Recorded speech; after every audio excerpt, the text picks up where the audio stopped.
and happy Wednesday. Welcome back to Grammar. Today is Wednesday, October 7th. It is still the year 2020, and we're going to be working with page 18 today. Page 18 looks like this. So if you have this with you, go ahead and get it out. So our review today is going to be fairly quick because we've talked a lot this week about exclamation points. We've talked about question marks. This week, we're really talking about sentences that have emotion in them, or kind of like our feelings in them. Last week, we talked about statements, which are just kind of stating ideas or facts. This week, we're kind of ramping it up a little bit, and we're putting our emotion in our sentences. Okay? So I'm going to put a mark on the board, and I want you to tell me, is it a question mark or is it an exclamation mark? Okay? Ready? What is this? Good, it's a question mark, and a question mark asks a question. Awesome. So for example, I might ask the question, what month is it? What month are we in? That's a question. How about this? Do you remember what that's called? Good, that's called an exclamation mark. An exclamation mark shows a lot of feeling in your sentences. Rather it be an excited feeling, might be a worried feeling like we talked about yesterday. Do you remember how it can show all sorts of different feelings? Good, can you think of a sentence that would use an exclamation point? How about like, the team won the football game? Yay, that's an exciting one. Or how you might be when you're taking a spelling test, or maybe you're playing freeze tag and someone says, stop. We might use an exclamation point there too, but we're using it in a different way to stop. So more like of an urgency to stop, or kind of a worried stop, right? Okay, so if we are good on this, our question mark and our exclamation point, and know the difference between when we ask a question or when we are excited about something, or when we're nervous about something, we're going to do this together. Normally I go over to the smartboard, but today I decided to switch it up a little bit, and I decided to kind of bring my whiteboard to you. That way you can maybe see it better, okay? So, a question ends with a question mark. Example, will Don win? An exclamation ends with an exclamation mark. For example, Don can win.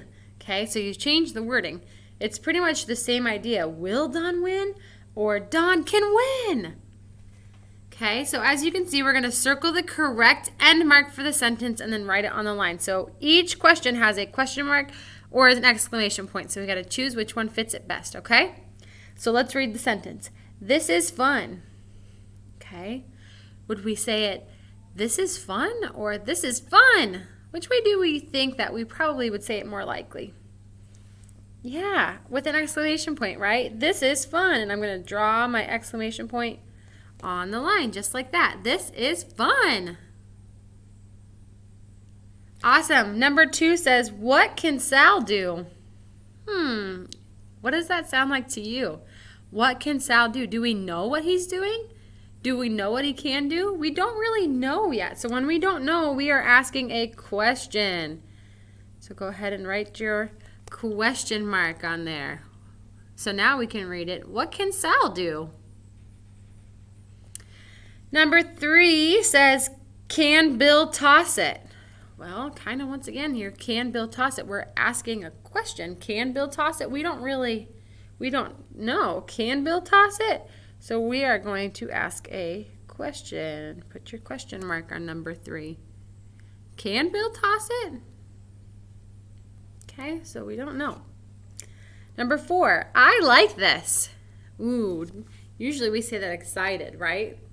Like if you get chocolate cake brought to you, I know that I would say, I like this. When we say something excited, we're going to put a exclamation mark. Put your line in your dot. I like this. Number 5, did Sam go up the hill? Well, we don't know. Did Sam go up the hill? If we don't know the answer, that means we are asking a question. Did Sam go up the hill? I don't know, but we put a question mark, so now we're going to find out. He can kick it. Last one. He can kick it. Are we asking he can kick it? Not really. He can kick it. We're kind of like stating that, like, he can kick it.